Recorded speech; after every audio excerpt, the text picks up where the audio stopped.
Oh,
everyone looks so different. It's been how long?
Hello, everybody. We're almost ready to begin. Thank you for your patience tonight. We had a very nice tenure and retiree reception. Jude's going to adjust her microphone. Thank you. And we are almost ready to begin. Ashley, how does it look? Does everybody do we have all of our board members, or we're we have. I think we have where I don't see Glenn. Is Glenn? Yep. We have everybody. All right. Perfect. Very good. Ashley, Start with the pledge. Yep. And Ashley, do we want to say something about Sue, or do we want to wait till we do the roll call? That Sue will be excused this evening when we do the roll call. Yep. Yeah. Perfect. All right. So if we can begin with pledge the flag, please.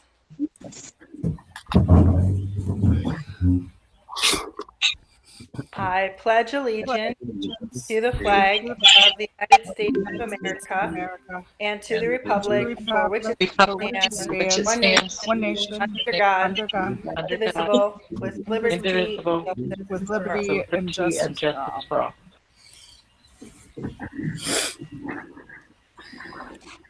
Okay, for roll call this evening with us, we have Jay Grover, trustee, Nicole Novak, trustee, Glenn Bobeck, trustee, Robin McCreary, trustee, Joy Lamarca, trustee, Ashley Dreyer, president, and Sue Marston, our vice president, is excused this evening. We have Cheryl Cardone, the assistant superintendent for pupil and personnel services. We have with us the assistant superintendent for business and finance, Dr. Ruby Harris, and assistant superintendent for curriculum instruction, Karen Cuddy Miller. Jude Kuhn, district clerk, and Dr. Brian Graham, our superintendent, are also with us as well this evening. If I could have a motion to approve the agenda for June 8th, 2020, please. A motion. I'll second. All in favor? Aye. Aye. Any objections? Any abstentions? Motion carried 6-0. And if I could have a motion to approve the minutes from May 11th, 2020, please. Aye. A motion. Okay, and a second? Glenn, motion second. Okay, Glenn as a second. All in favor? Aye. Aye. Aye. Any objections? Any abstentions? Motion carried 6-0. We have some recognition and good news this evening. Reagan Fast is with us. And Dr. Graham, do we have a video that we are sharing? Oh, you got to unmute, Dr. Graham.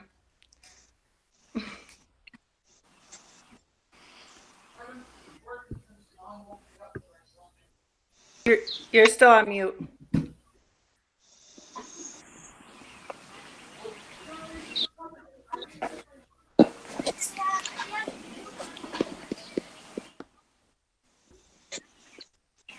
All right, thank you for your patience. My little microphone button took a little bit to pop up, but yes, you're right, Ashley, we do have a video, and I am going to find it momentarily. Let's see here. Give me 1 sec.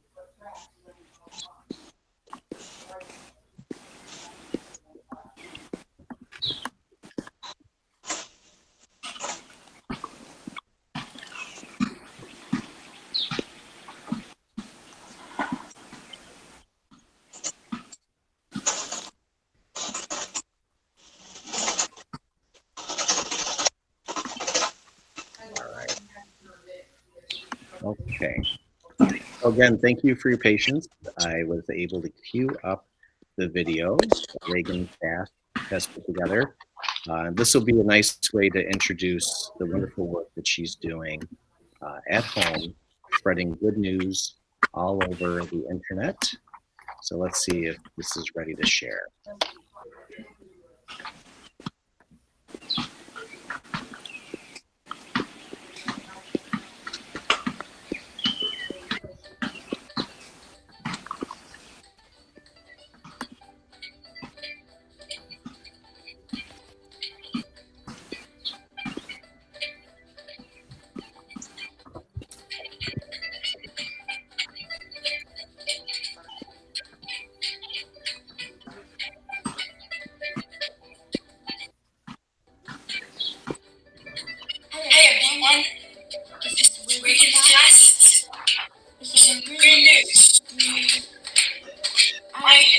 As you can see, yes, I am Paris. The Eiffel Tower is behind me.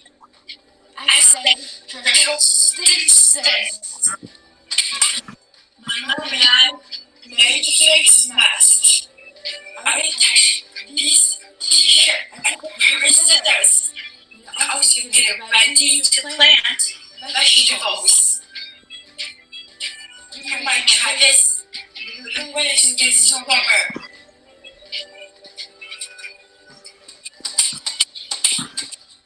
In other news, the Mormon Church had this boy's birthday. We celebrated with birthday parade. Starting in here from school.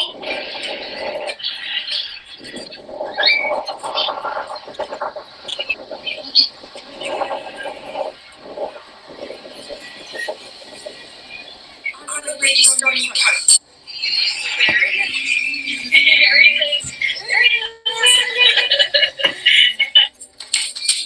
And now, news from my porch. I'm trying to start a movement to have everyone in our neighborhoods under a porch at 8 p.m. all together. In the middle of the storm, there'll be blood. You will hear our voices roar. Up from the ashes, over the rising. There is a king, the king is alive.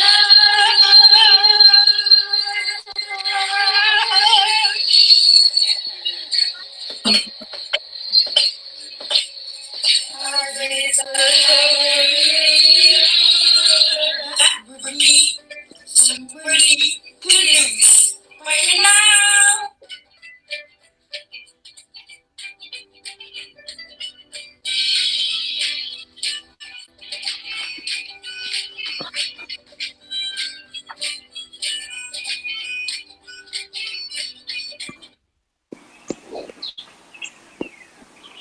All right. Well, thank you for that really good news. And Ashley, I'll turn it back over to you. Hey, thank you for sharing that with us. Did Mrs. Fast, did you want to say anything? I was thinking, like, I think part of the problem in America is that Oh, 911, people we go. think of 911 as being instant response. And because, like, when I was growing up in South Africa, one of my favorite TV shows I used to watch with my mom was a show called Rescue 911. Hold on, guys. Right, with William Shatner. And it was like a show where they go like, 911, do you have an emergency? And be like, hi, I'm in my house and something wrong. And then like 911 would get there. And I remember even when we were watching it, we'd be like, That's some wow, good 911, news, huh? 911. All right, And this is hold in on. Africa. And be like, 911. And we never thought of our number. Okay, sorry about that, Reagan and Mrs. Fast, but the next video started to play on the YouTube channel. So let's turn it over to Mrs. Fast.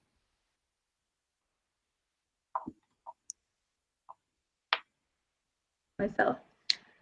Good evening. Thank you for celebrating Reagan's work this evening. Yeah, Reagan's actually expanded a lot. Her episodes got to 10 minutes, and her last one was 18 minutes. We wanted to keep them to 15 minutes, and she wanted to celebrate people outside in the community, and she's been able to do that. So she took this on as a way to sort of celebrate people outside of the house, especially with being quarantined. And you know, she is an only child, and she's isolated a lot anyway because it's hard to make friends. So it gave her an opportunity to interact with other people, and she really liked that. So she had a really nice way. She always wants to do things for other people, and she had an opportunity to reach out to people this way, and they were very receptive to that. And she got to do some fun projects with people, doing skits and commercials and funny parodies, and her cousins in Syracuse did a movie trailer for her in one of her episodes and did some green screen. So she got to be very creative. So she had lots of fun with it, and it's also helped her with her speech therapy. So her speech therapist has been very excited and proud of her because Reagan she struggles with articulating. She actually has to type all of her scripts out, and then she has to practice reading them because she can't just speak naturally, or just what's in her head. She doesn't speak it. So this was her way of being able to help herself as well in that way. So it's been great, and she's been able to hopefully spread some sunshine and great news to other people. So she's enjoyed it, and we're glad that other people have enjoyed it too. So thank you. Thank you. You're welcome, Reagan. Thank you, Reagan. Good job. Oh, let me, Mrs. Fast, let me get a picture real quick, okay? Okay. Reagan, look at the camera. You look at the Perfect. camera. Reagan, Mark Gordon runs our school Viking Vision News, and he might want to speak with you to see if any of your videos could be incorporated in Viking Vision News next school year. So please think about that, and you could let us know what you think. What do you think? Yeah? Yeah. Yeah. Yeah. Thank you. All So right. thank you. Of course, you're welcome. Well, great.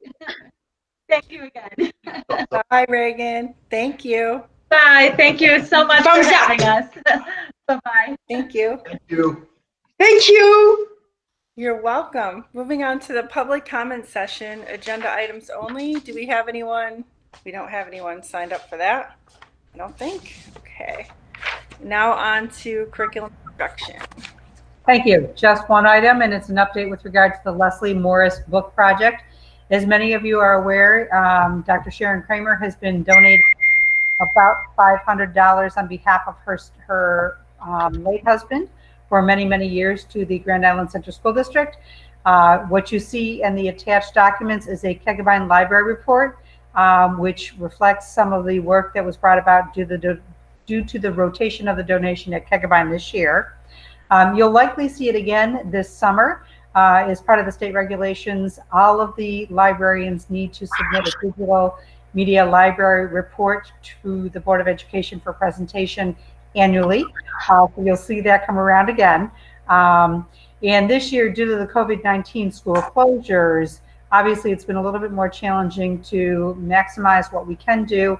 And we were collaborative with Dr. Kramer earlier this year and decided to, for the upcoming year, because the upcoming year is kind of blurry in terms of what it might look like, rather than donating one $500 gift to a specific library, we will be receiving, we have already received the $500 donation. It will be divided among the 5 schools, and each school will have about $100 that they can do something with this year. So want to thank, shout out to Dr. Kramer and thank her for all of those efforts, and continue to wish the librarians well with their efforts to honor her husband and his efforts to promote literacy. Thank you. Okay, moving on to personnel instructional. If I could have a motion to approve instructional PI1, PI2, and PI3, please. I'll make the motion. I'll second. I'll second. All in favor? Aye. Aye. Aye. Any objections? Any abstentions? Motion carried 6-0. Do we have introductions, Dr. Graham, that you would like to do? Yes, thank you very much. Okay. Well, I think in our video screen, you can see Mrs. Palachi and her family.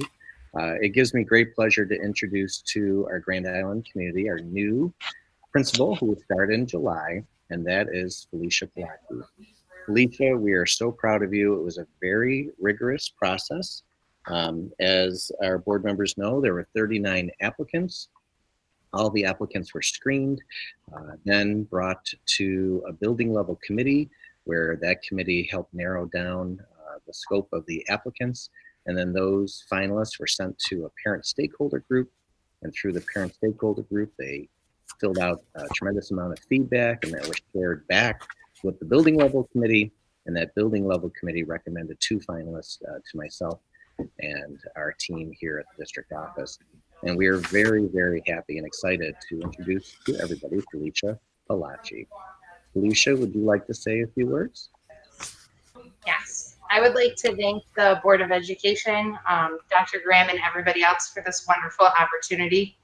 I'm really excited to close out the end of the school year at the middle school with John and get ready for the beginning of next year's school to serve not only the students, faculty, and staff, but the community of Kaigawai.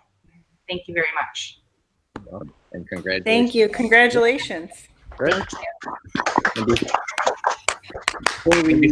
Before we wind down this introduction, Felicia, would you like to introduce your family to us? Sure. So I have my husband Vinny over here. Hello. My daughter Gianna, my daughter Mara, and then my mom. Hi. Well, congratulations again. Thank you. I think there's some really great ice cream shops that are still open. Oh. Like Adrian. Thank you for your work. Currently serving as Dean of Students, you've served here in the district as a teacher for students in need of learning English, and we're very pleased that you'll continue your journey with us and grow in your leadership as principal of Kaigawai. So congratulations to you. Thank you again. Thank you. Congratulations. And moving on to personnel non-instructional, could I have a motion to approve the non-instructional PNI 1 and PNI 2, please? A motion? I'll second. All in favor? Aye. Aye. Aye. Aye. Any objections? Any abstentions? Motion carried 6-0. Now on to finance with Dr. Harris. Can you hear me? Yes. Yes. Okay, I just wanted to check. I had already unmuted and I wasn't sure. So we have a couple of items on here that require action. The first item is obsolete textbooks from the high school. There was a list of Spanish textbooks that were being requested to declare obsolete. The second item is budget transfers over $15,000. The large one is pertaining to the capital project. As more things are outlined and developed and provided to the district, we are just moving money into the correct codes to assist us when it is time to file the final cost report, because those are building specific, so they can't all just be in central codes. And then we also have for transfer was a BOCES transfer between BOCES codes to cover to the end of the year's bill payments. And then the next thing we had was a donation of the American flag from Kathy Brown. It was a 6x8 American flag that was donated to Grand Island from the Buffalo Niagara Honor Flight. I'll make a motion to approve all those donations. I'll second.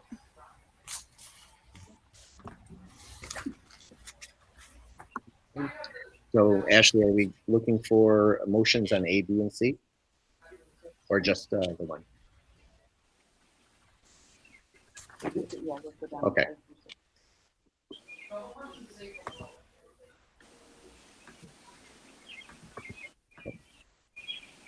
I think you're still muted, Ashley. Oh, sorry. Could I have again, I think it was Glenn that was the motion A through C, and Robin the second. So all in favor? Aye. Aye. Any objections? Aye. Any abstentions? Motion carried 6-0. Okay, then I have informational items. There is the extracurricular report, which is provided quarterly. There are the budget transfers that are under the $15,000 threshold as information for you. And we also have a treasurer's report and a revenue status report attached. Any questions? No. With that, okay, if there's no questions, we'll move on to Cheryl's section for special education and pupil personnel services. Yes, thank you very much. We have been running our CSC and our CPSC meetings remotely still. They are going well. I believe this is our last week of running those meetings to conclude the 1920 school year. And then we will be up and running again, planning on virtual summer school starting on July 6th. Plus, we will be having more meetings starting then as well.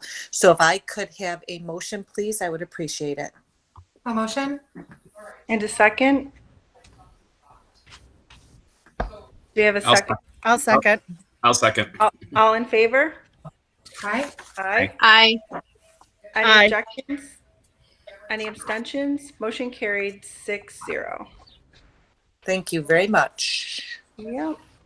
And policy, did you want to talk about the second read? We have a second read, policy number 5676. Education law? No? This pertains to the Ed Law 2D requirement that districts are to comply with by July 1.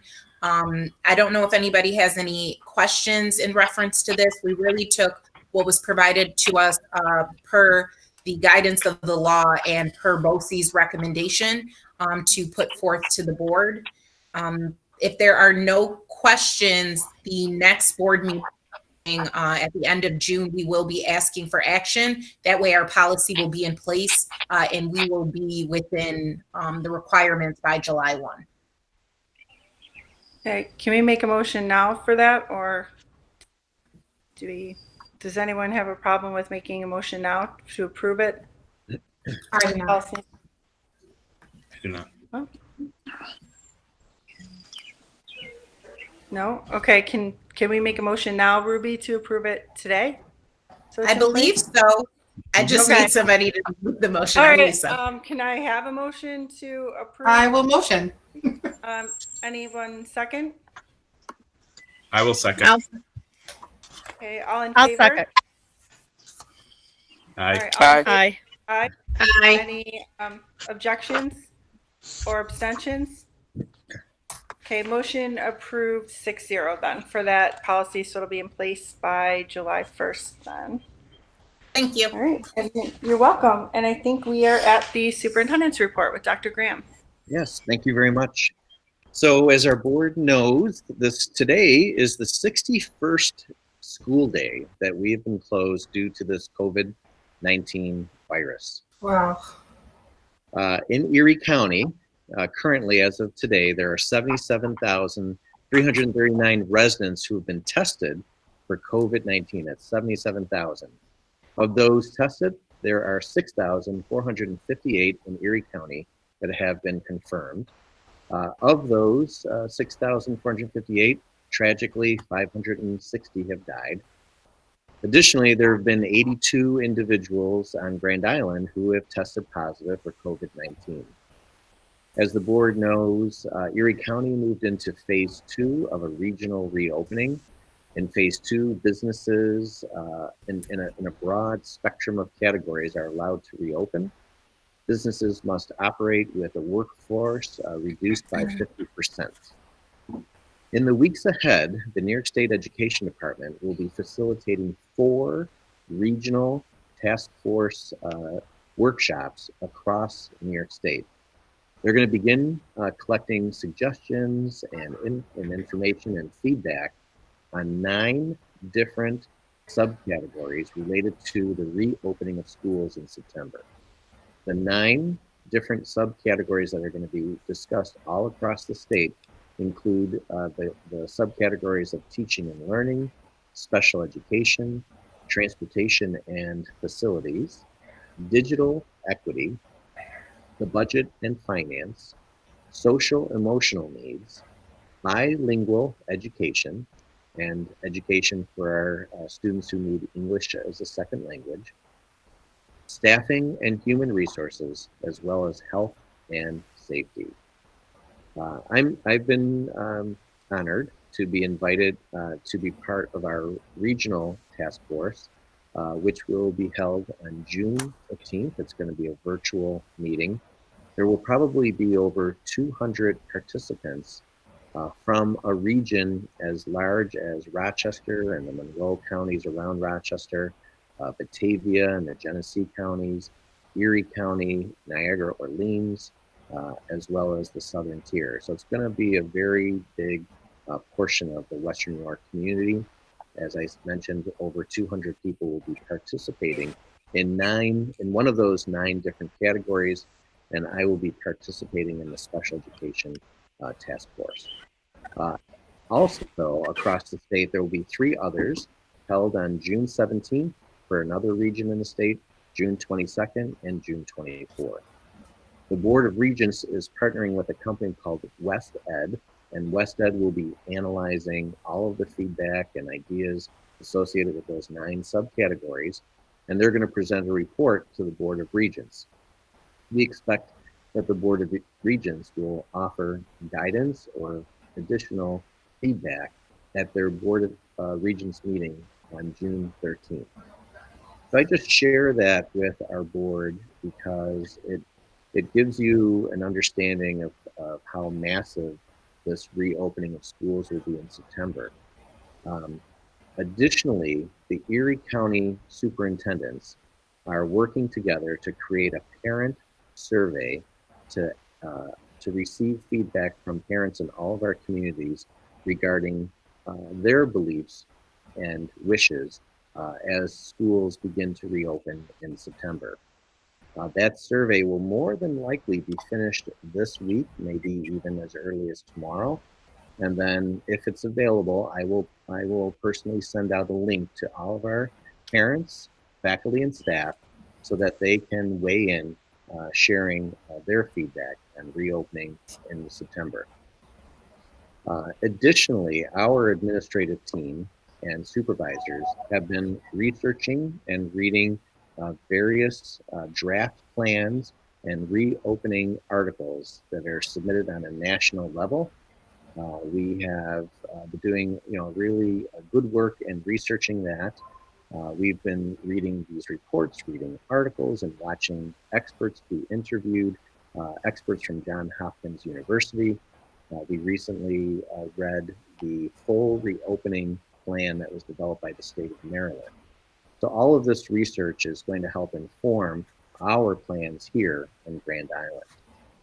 So after June 15th, we will begin constructing our own task force meetings here in Grand Island, and we will use the data from the parent survey to inform our ideas and practices.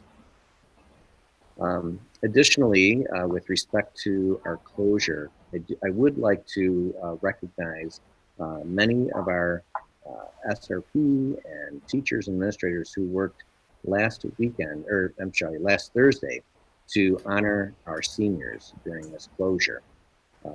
They did that by displaying senior graduate class of 2020 lawn signs all across our property here on Ransom Road. I'd like to personally thank Bob Simpson and Ryan Donnelly and Lee Nowison, John Arnone, Eric Cahoon, Jude Kuhn, and Dan Hager for helping to set up those lawn signs. We also had students Sean Graham and Avery Mondo, and also part of this big planning committee includes Mike Loria and Karen Surdike and Hillary Kretz Harvey, Cheryl Chamberlain and Mark Gorton and Amy Boutte and Julie Bowen, Chris Simpson, Melissa Kosmowski, Karen Fisher, Colin Thompson, Tom Petz, Jeff Kirsch, Tom McMahon, and Christina Kenzie. They've all been doing a marvelous job in trying to honor and recognize our class of 2020. Additionally, Joy, I want to thank you and your law firm for the generous donation that you provided to support our class of 2020. And of course, we had donations from our SRP, our GITA, and PTAs. And June, am I missing anybody? Student Council. And Student Council. So Jude's got some additional information. Yep. And Bob Simpson also shared with this committee grant dollars that he received from the Grand Island Foundation. So Brian, with respect to the the reopening plan or thoughts. A few things I mean, and some of these are just to clarify things that I believe I know, but I've heard rumors otherwise. At this point in time, there's been no plans or anything definitive about whether schools will be opening or not reopening in the fall, or anything about that, correct? Yeah, that's correct. Of course, everybody knows we're in phase 2 of a reopening here Right.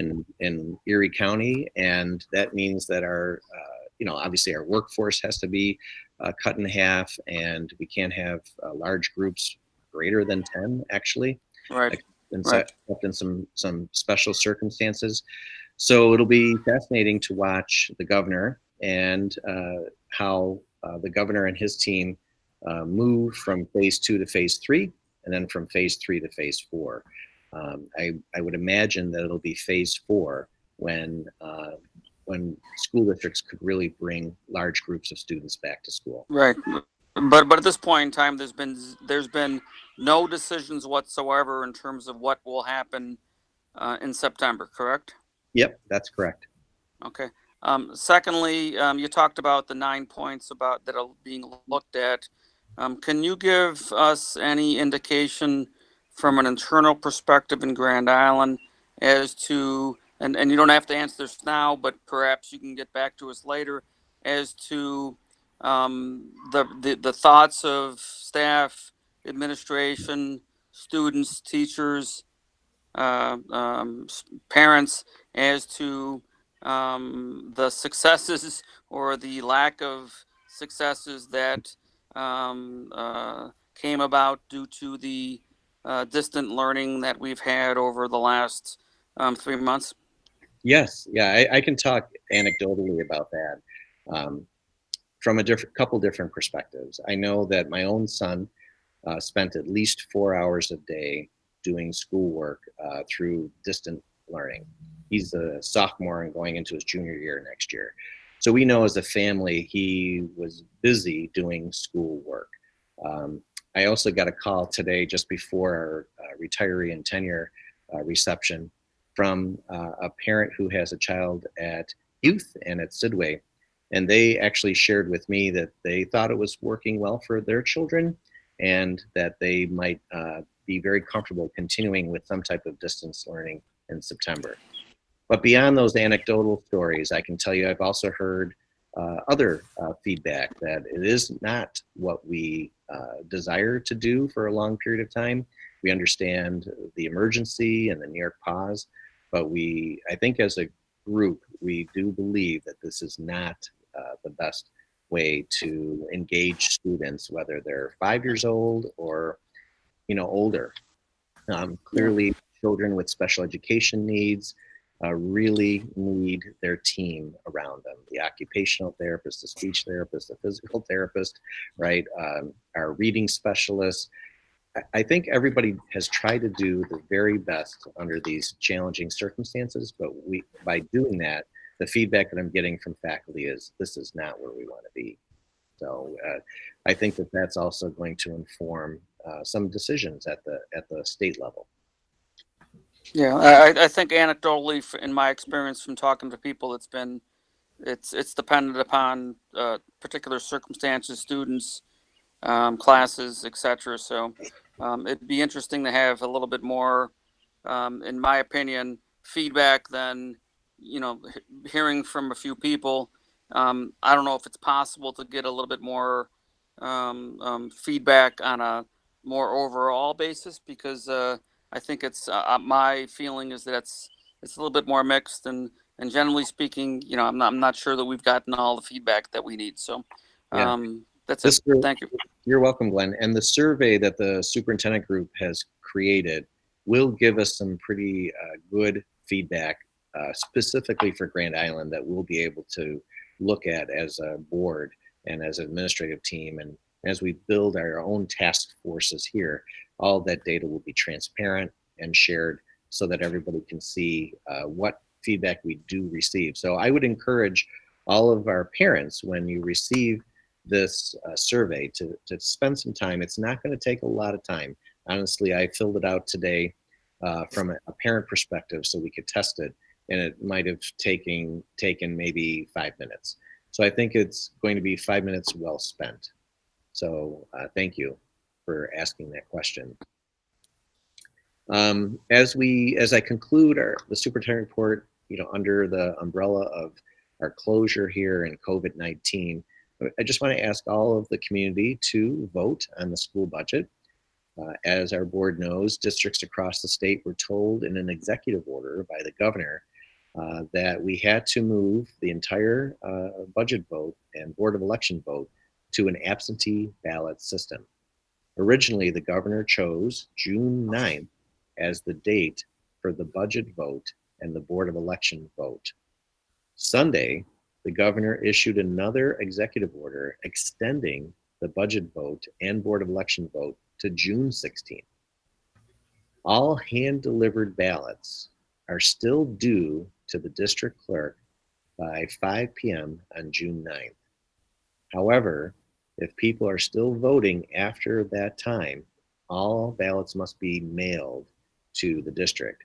We will not be accepting ballots, or we won't be able to count ballots after June 9th at 5 p.m. if they're hand delivered after June 9th at 5 p.m. All of this information came to us yesterday in a new executive order. So before I move on, does anybody have any questions? I do have an update for Jude, which she may or may not have seen, that just came in just before our meeting tonight. So I'll just share that with our board and Jude. And it reads as follows: no ballots for this election shall be accepted by the clerk of the school district or designee or school board after 5 p.m. on June 9th.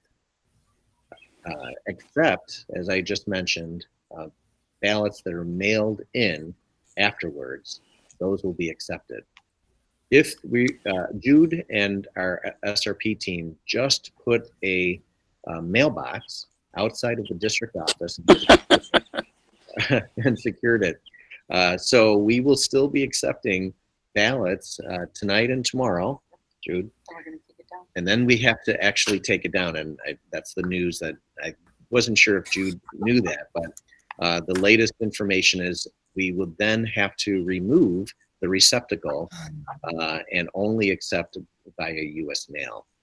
So as many of you may sense, we're a little frustrated with these multiple changes. We know that the changes are because some districts across the state were unable to purchase the absentee ballot envelopes in the proper size and with the proper affidavit and oath, that's printed on there. So some districts in the state just couldn't, get those ballots envelopes. And so the governor decided to extend it for everybody instead of just giving a special extension to certain districts that struggled with, purchasing these items. So we have a little bit of a curveball there. And Jude would like to share, as part of the superintendent report, that as of today, the district has received 3,769 envelopes for these absentee ballots. And we still have about 8 more days to go now because of the extension.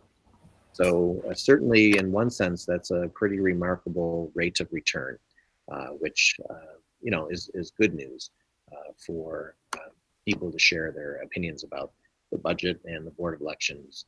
But it's certainly been a monumental task, which, at the end of this experience, we certainly want to, again, thank all of the people that have supported Jude in managing it and getting them out in time where other districts struggled, maybe not because of the district, but because of the availability of these envelopes.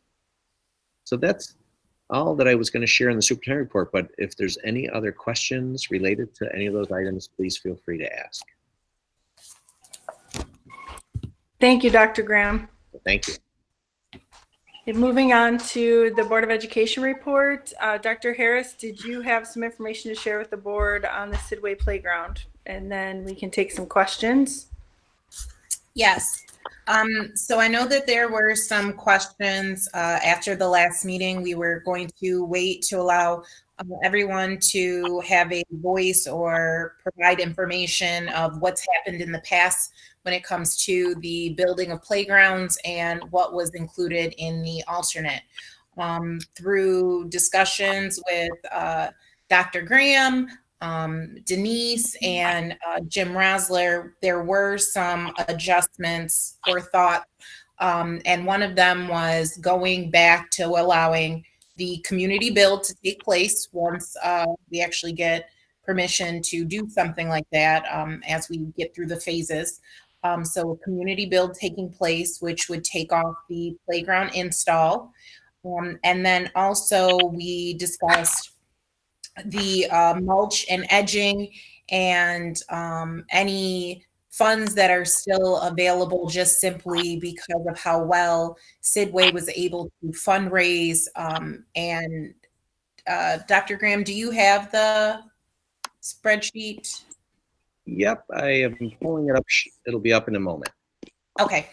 So on the spreadsheet, you will see some crossouts. It looks very identical to the original Sidway Playground alternate where I break down pricing. It just provides some cross-throughs of things that we would express to the contractor to remove.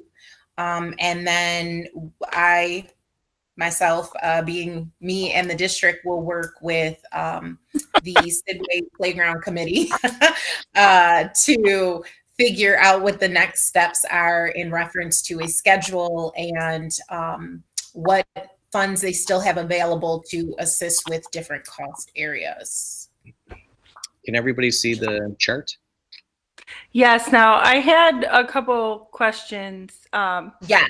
The drainage issue that you have there, I know we had a question from a member at the last meeting regarding moving the playground to another area, but that drainage issue is not a playground committee issue. It's really because we removed all the soil for the testing, correct? So that's a district cost that we would have regardless of a playground that need to be met to put the soil back. Is that it? Or no, what I would say for drainage, and the reason why drainage originally came up in the discussion, so in the background discussion before it even became part of a project or part of the playground moving forward, was the fact that the Kegabine playground was installed and there was some issues with flooding, and drainage then had to be installed around that.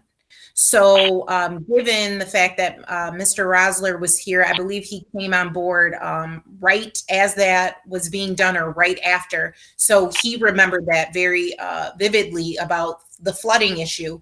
He expressed, put the drainage in now instead of waiting for an issue to occur and then you're trying to dig around to then install drainage. I do know that Joy, you had mentioned about the cost of the Kegabine drainage. I did try to do research looking into how much that cost. I cannot solidify a number yet for that, but I did find some Kegabine committee, playground committee minutes expressing that drainage needed to occur and looking into that. I just can't tie it back to the school district as I'm trying to figure out what was fundraise funds and what was school district funds. But I'm still looking into that component to find a final dollar amount for that. Hey, Ruby. Yes. Part of Ashley's question besides drainage was about restoring the soil in that space. And so yes. we removed the contaminated soil, and it's a very large area that would cover the entire playground. And now there's a hole there. So Ashley, was part of your question about replacing the soil?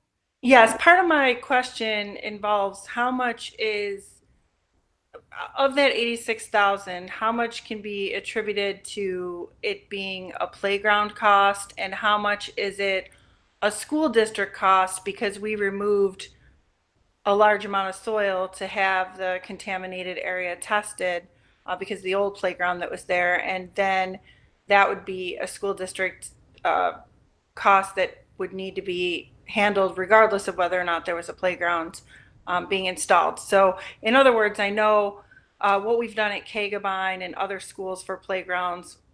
I would think that it should be equitable in terms of that we, you know, it's fundraised and self-funded for each school itself. So I know like there's a concrete walk for $4,000. Is that coming out of money that's fundraised, and or is that district funds? And if it's district funds, is there a specific reason why we would need a concrete walk at this time, like an ADA compliance issue or that kind of thing that we're aware of now that maybe we weren't aware of before? Okay, I can go through that a little bit for you. So of the 86,000, the drainage is 35,000. So based on just the information I know for demo and site work and restoration of that location, that is the other $51,000 component. So drainage is a nice size thing, but it's not the full 86,000. A lot of that is going into getting that area prepped, and then rebuilt with new soil and making it presentable again, so grass can grow and different things like that. In reference to the concrete walk, that is a SED requirement for ADA compliance. I did reach back out to the architect today. The architect actually did the submission to SED for us and confirmed that information because I wanted to make sure I had the proper language when I spoke to you guys today about anything pertaining to the project. You're muted, Ashley. Sorry. Are you requesting that the concrete walk be paid for with the playground funds or district funds? The way this like is that $4,000 cost coming out of the playground budget that was fundraised or out of district funds? As this stands right here, this is capital work. So this is the district side. Okay. If the board is asking for an adjustment to that, then we can adjust that. But that's how I left it based on the requirement from the state. Now, I know you said you didn't know the amount that Kagabine paid for the drainage. Do you know if the playground committee funds paid for the drainage, or did the district pay for the drainage in that instance? I was not a part of that committee or on the board of that. Or I was not a part of that committee. I'm not sure how that was paid for. From what I have discovered thus far, it does not look like the playground committee had enough funds to cover drainage. And what I mean by that is when I run that code, the amount of money between, I believe it was the PTSA and their fundraise funds totaled about $51,000. They spent that completely out. So, and that was on playground equipment and materials that they actually did right at that time. I was able to find those checks that were written for those, but I also have minutes from the committee that expressed them saying, yes, we need to do drainage. I have found out some of the committee members, so I do plan to have some just general discussion with them to see if they can recall what occurred when. It's hard to find or pinpoint a bill being paid when I don't even know who the contractor would have been who did the drainage. So I am still looking to see if I can connect those dots. Okay, thank you. I think what is going to be a point of contention, or like something that people will want to know more about, is whether or not the 86,000, you know, that whether it's the exact amount on the drainage, which you had mentioned, if that is similar to Kagabines and whether the district paid for that or the playground committee fundraising paid for that, because you wouldn't want to give one, usually it's been when a playground's installed, fundraising money. So I don't know if anyone has any thoughts on that, whether it's the capital project money here or fundraised money, but we would want to, I would want to keep it the same between what was spent at Kagabine for different things and what is spent at other schools, just so it's the same for both schools. Not in terms of, I realize the cost might be different depending on the size and the area and so forth, but whether or not the district, for example, paid for the drainage at Kagabine, then that would make a difference to me anyway, whether or not the district funds pay for the drainage versus the fundraising amounts. I'm not concerned about it myself. I would like to just move forward with the project.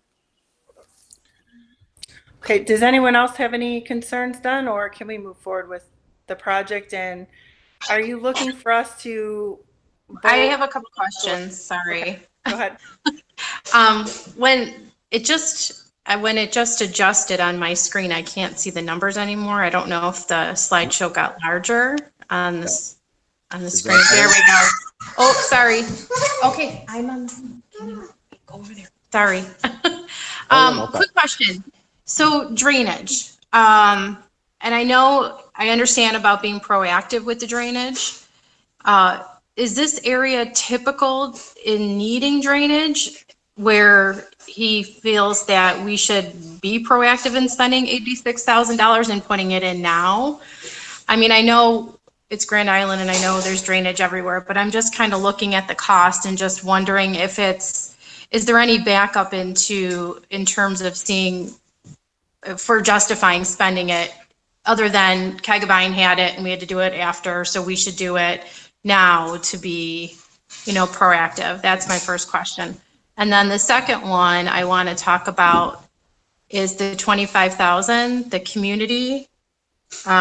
community install versus, us paying somebody.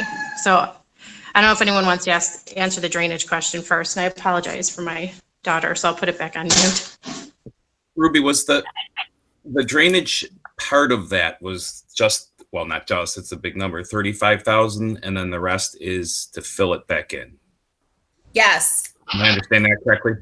Yes, Okay. from the information that I have, because what also has to be referenced here is a playground was removed and contaminated soil was taken out, but there's still the cement block within the ground that actually have to be removed. So there's a demo component. And then you actually have the work on the site. So that is backfilling your soil, and then them installing the drainage and then soil also going on top of that, which I guess would have to just be strategically placed to make it easier for a community build to then happen. That way we're not hitting any drainage. Okay. And Ruby, the cross out on the chart, the cross out of $25,000, that means that we would go to a community build like was planned in May, and playground committee money would go to hire the engineers from Game Time to come and supervise the community build. Yes. Okay. So Joy, that 25,000 would go away, the 15,000 goes away, the 8,000 goes away, but the district's recommending maintaining, keeping the drainage installation, but that's just that's about a $35,000 portion of the $86,000, which would require, the replacement of the soil and the demo work on the concrete. Okay, so real quick with the community build, and I know we did it in Kagabine, and I don't remember if I asked the question back then, but how does it work with? You're saying a company will come in and oversee it, and the community will come in and build it. But how does it work for insurance purposes if you have volunteers on district property? Yeah, do we have a building? Raj? I'm going to try to go in another room. I apologize. No, Will you're we okay. have some kind of a rider to ensure that if there's an accident with a volunteer, that they're covered, that the volunteer, our insurance won't say, well, because you didn't hire skilled labor, then we're not going to cover that claim. So I guess it's important to make sure we are covered with our insurance. And also, there was something about SED and SED regulation regarding hiring skilled labor. So I want to make sure that we get a copy of that regulation and that the engineers will then suffice to cover that regulation so we can move forward with the community build. Okay. So I'm going to try to answer everything that was mentioned. So just wait if I missed something that was mentioned. Joy asked the question in reference, and then Ashley, you piggybacked on it, in reference to insurance and how that works. We have already met with NYSER. We had a meeting with one of our NYSER, which is our New York State Insurance Reciprocal representative back in February in reference to what has to occur for a community build to take place. That was myself, Dr. Graham, Denise, and Jim Rosler. There is multiple documents which we can share with the board if the board would like to see the packet of information that was supplied to us. Game Time has a guideline they provide just about site preparation, equipment, safety, etc., of what's supposed to happen. They also have a community installation document that provides guidance and information. And then there is also a volunteer sign off, just them explaining that, yes, you understand any risk, any concerns, any liability. It's a generic release. And then there is also an incident report that we would keep on site if something were to happen. So what this is telling you is that our insurance will cover for the community build to take place. But there are things that have to happen before that. People can't just walk on site and say, I'm participating. There's definite sign-offs that need to take place. We need to make sure that everybody is of age. And then the reason behind having the Game Time, I guess, engineers on site is to make sure that it is installed properly, and you literally pay for them every day of the community build that occurs. They have to be on site. So that's not an option. The only way that is taken out is if you have someone like a contractor who is deemed to be able to assemble a playground as the people doing it. That's the only time that I can see Game Time saying, okay, you don't have to have our representative because you have somebody that's certified to do this. And then there was another question. And Ashley, you asked a question about SED. Right. Well, the engineers that are hired through Game Time, will that meet any state education department requirements or regulations regarding playground installations? I believe so, because there is, I'm just flipping through my papers, so give me 1 second.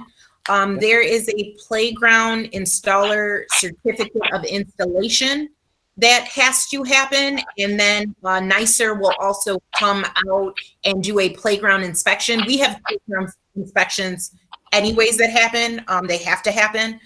So they will do a playground inspection to make sure everything is up to code on their end. Okay.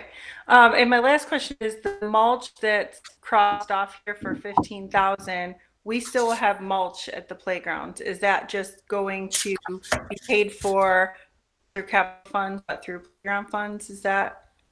So what I would say for the mulch and the edging, the purchase and the installation, the process that I would have the committee go forward in is to go out and get 3 quotes, see what the pricing comes back in at, and then we can move from there in reference to the installation. So my hope would be that by them going out and getting three independent quotes outside of doing a capital project, that hopefully the pricing will come down lower, and that we will be able to use funds within their fundraise funds to cover that. But it's going to be a work in progress. So I'm just going to work collectively with the playground committee to do as much as we can with what we have. Okay, great. Thank you. All right. I know that Glenn mentioned moving forward with the project now. Did anyone else have any questions to have answers or concerns that need to be addressed before moving forward? I'm also moving forward. Okay. Are you looking for action at this meeting, Dr. Graham, or our next meeting? It's really up to the board. Okay. Does anyone have any preferences? No. Okay. Can we make a motion to approve the moving forward with the playground, with the community building? I will make a motion. I'll second. I will make a motion. Okay, all in favor? Aye. Aye. Any objections? Any abstentions? Motion carried 6-0.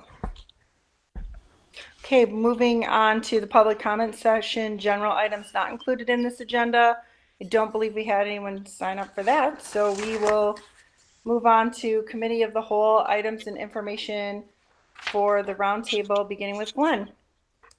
I got two quick things. One is, and I know that this has been publicly announced and talked about, but Brian, to you and everybody who's been involved in coordinating graduation ceremonies, I think we got a perfect solution to our issue in Grand Island.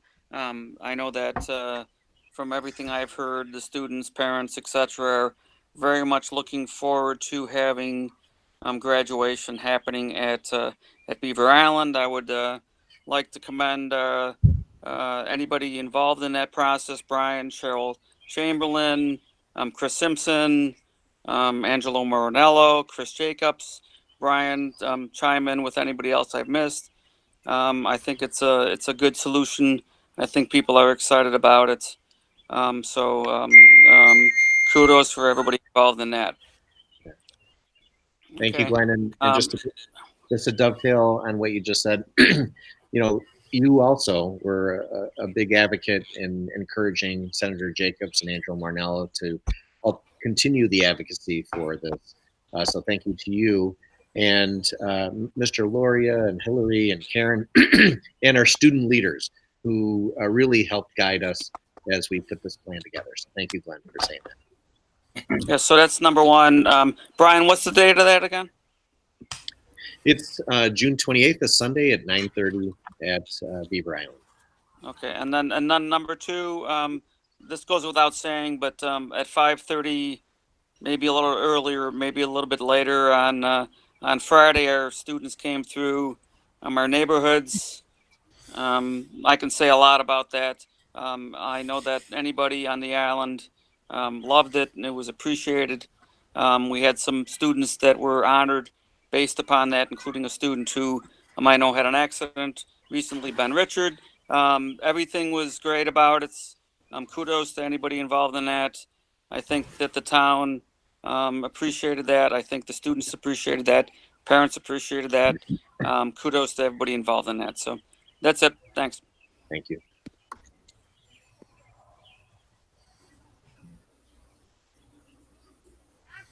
Okay, Nicole.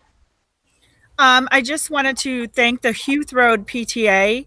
I know we haven't had any meetings, but through emails, they decided to purchase all of the yearbooks for all of the students this year and still get the fifth graders also their fifth grade t-shirts that they will pick up on supply day. So that's really great for them. And I will say I did love the senior car parade. I went to a senior's house to watch them all come by. It was really fun. That's all. Thank you. Jay? Yeah, I'd just like to piggyback on what Glenn and Nicole said. Thank you for everyone and your great work with the class of 2020. I know I have a good 5 or 6 seniors on my street alone, and so to drive down and see those signs is really nice, and a great job. So that's all. Joy. I too am very appreciative of my 6:15 a.m. wake up call. It was super fun watching everyone drive down the street. Great job of planning graduation to all involved. And those signs, I love the pictures of each of the students on the sign. It was really great to drive by the school and to see them all. And then drive through town when I see a couple now appearing on people's lawns. So they turned out really great. Thank you. Robin. I'm the same. It's nice to see a tradition being carried out, especially in a time such as this. The signs on the lawns, the signs on Facebook, and kudos to our kids for pulling through. It was a really amazing day. Cheryl. Yes, I just want to piggyback off of our earlier reception. I want to congratulate all of the tenure recipients and best wishes to all of our retirees. Hey, Karen. Ashley, can I jump in? Oh, Cheryl, yeah. Cheryl, I didn't ask you to prepare for this, so I apologize. Thanks. But I think it's just important for the board to know that not only did the governor change the date for the budget vote and the Board of Elections, but he also made an announcement that's like, I'm paraphrasing, but said that districts may offer special education summer school for students with severe physical and developmental and global intellectual emotional disabilities. We're very concerned about that statement, and I can tell you that we're in phase 2 in Erie County, and as a school district we're going to continue on our path to offer the virtual summer school program for our students. But I just wanted to just publicly state, because I'm sure that there are some parents who might be very eager to send their children, to a summer school program, whether it's here at Cleveland or off island to an agency or to a BOCES. But I can tell you that even Erie One BOCES is not prepared to, flip a switch and accept 600 to 900 students in their centers. So Cheryl, is there anything else you wanted to add? I know it's very fluid when the governor makes these executive orders, but it's important, I think, for our community to understand that he used the word may, and he did not require us to do that. Right. So I do. Right before the tenure retiree reception, our district lawyer Ryan Everhart did call me and say that that's what the lawyers all talked about today. They are still looking for guidance. They are thinking that his executive order is only pertaining to related services such as OT, PT, and speech. However, as Dr. Graham said, we are only in phase 2. And while everybody might be excited that we're starting to, look at face-to-face, the reality is that even if we do have our students come, there are 2 things. How do we get them to wear a mask? There are a lot of our special ed students that won't even put a mask on to go out with their families, let alone to participate in any type of related therapy. And then also, we have related therapists that also are concerned, being in phase 2, about face-to-face training with students and, coming into the building or actually going into homes.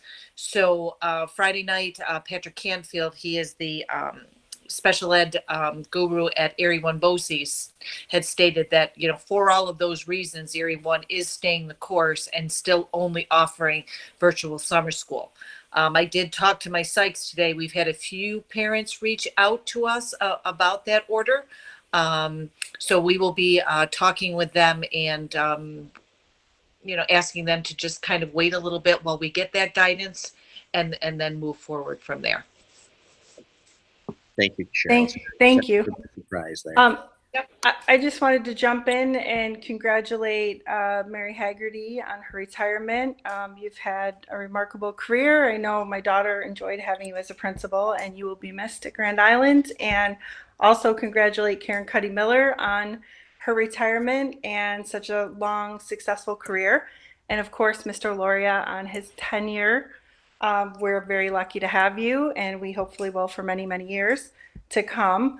I also wanted to thank Dr. Graham for always going above and beyond. I know when we spoke back in April about graduation, at that time the district was thinking of doing it in the front parking lot by student last name, according to guidance counselor. And I said, you know what?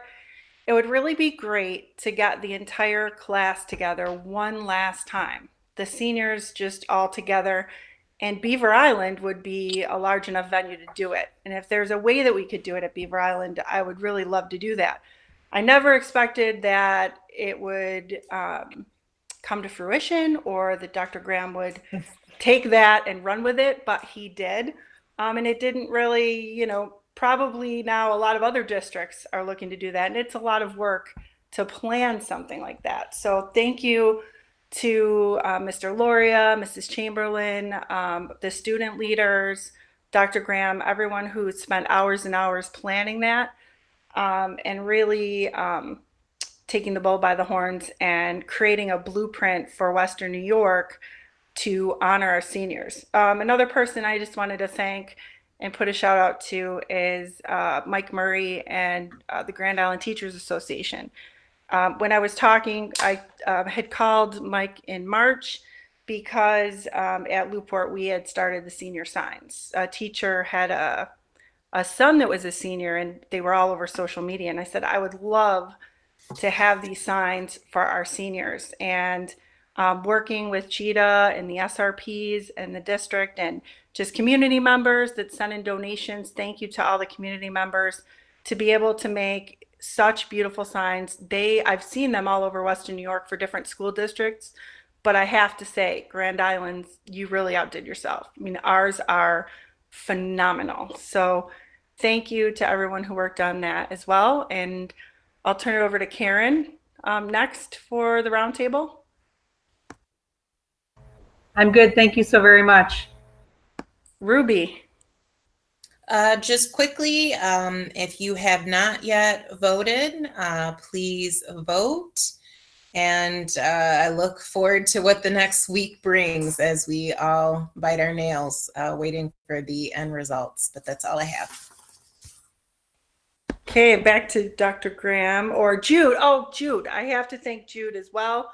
She's been spending hours and hours and hours with the mail-in voting. It's a huge undertaking, and thank you in advance to all of our the people that are going to count the votes that we voted for at the last meeting. Really appreciate your volunteerism and all of your help and helping Jude with that monumental task. So thank you, Jude. And I don't know, Jude, if you have anything, and then we'll go to Dr. Graham. Thank you very much. So I had to call all the poll inspectors today with the news of yesterday and make sure they were available for next Tuesday, the 16th, to help me with counting everything and opening up. Right now, we're going to be opening up close to 8,000 envelopes, as there's 2 envelopes per vote. So that's as of today. So we are going to start that process when the polls close at 5 p.m. So it'll be a long evening. So far, everybody was able to accommodate, and they're able to work next Tuesday on the 16th. So that was good news. It's probably past some of their bedtimes, I'm sure, but they're going to show up at 4:30, and we're going to start opening at 5 o'clock. And we'll get through this. We'll make it happen. I wanted to thank and congratulate everybody on their retirees, all the retirees and all the tenure. Congratulations to everybody. And that's it. All right, Dr. Graham.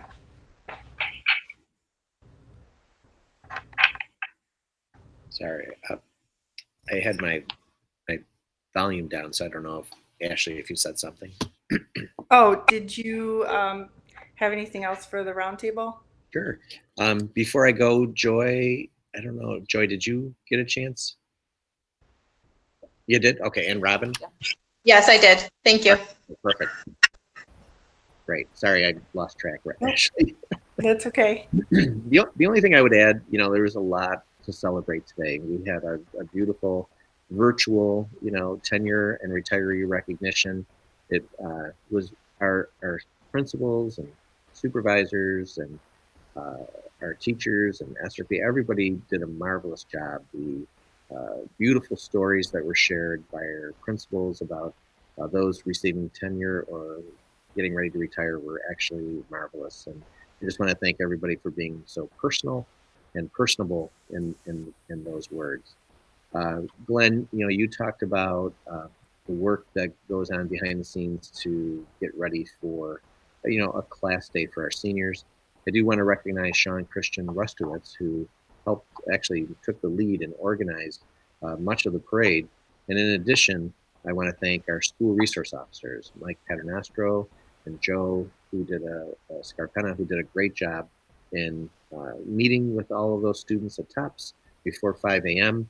and giving them some guidelines and then supporting that parade throughout the entire island. So it's really a team effort, and many of those team members are doing a fantastic job. Up next is closing out the school year and getting ready to get ready for graduation.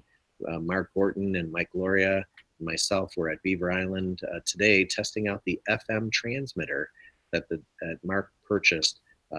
And he identified a radio station, and Mr. Laurie and I drove around the entire Beaver Island Parkway as Mark tested the wireless microphone and the hardwired microphone.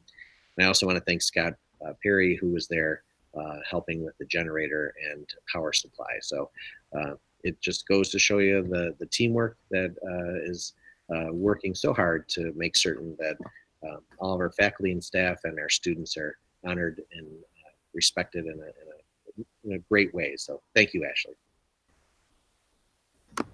Okay, thank you. If I could have a motion to adjourn the regular board meeting then at 8:52 p.m. I'll motion.